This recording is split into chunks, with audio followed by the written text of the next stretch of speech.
I was 7 years old, looking all over the house for the phone book. I needed to get a hold of my dad. It was his visitation. I haven't seen him for like 2 weeks. He was running late. I kept asking my mom, where's the phone book? Where's the phone book? She's not helping me. Finally, she sits me down and says, Jason, stop. Maybe your dad just doesn't want to see you. I just wanted to go in my room, cry for days. 7 years, that was a good life. I'm done. We're good. But little did I know, this was going to be the beginning of the biggest learning curve of my entire life.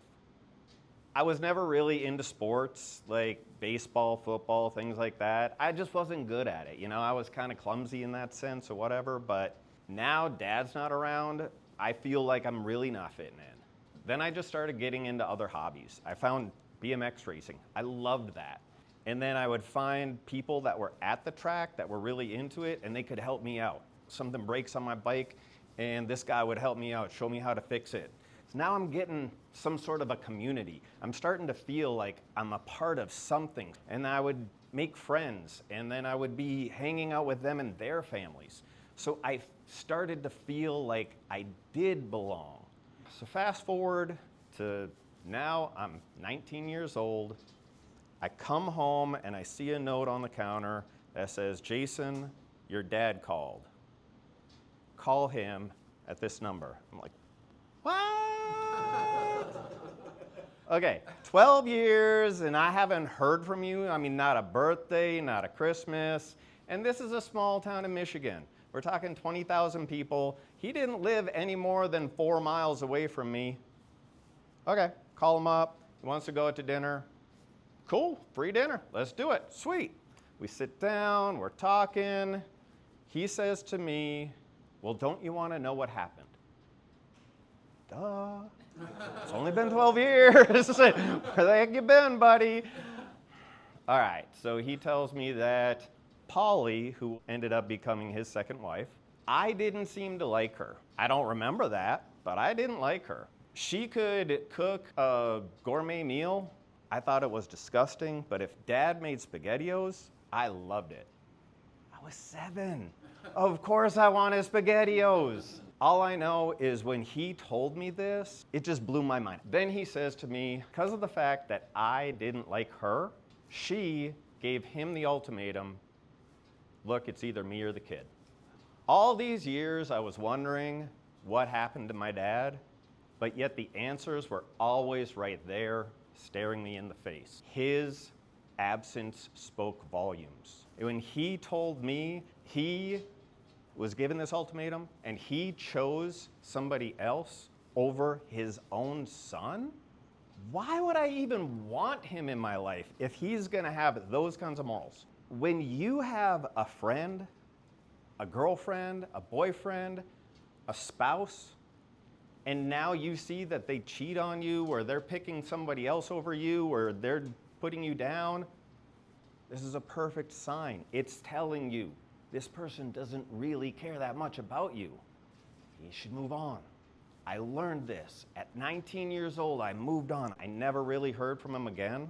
But 28 years later, I'm in my hometown. I wanted to just get a little bit of closure because there's some lingering questions. So I contacted Polly, the second ex-wife.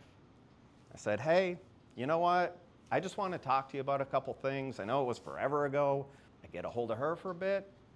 We sit down and talk. I tell her the story. She was floored. Now this is a woman who was an elementary school teacher for 32 years. Why would she say that about a 7-year-old kid? She loves kids. She couldn't believe that this guy was throwing her under the bus like this. She was furious. I was like, whoa, whoa, whoa, whoa, whoa, whoa, whoa. I didn't come here to start off and no. I just wanted to get some sort of closure and everything else. And I wanted you to know if this was true. I never blamed you. Nothing against her. But we bonded. For 3 hours, we sat there and talked. She actually told me where my dad lived. So I got this bug in my butt, and I was like, you know what?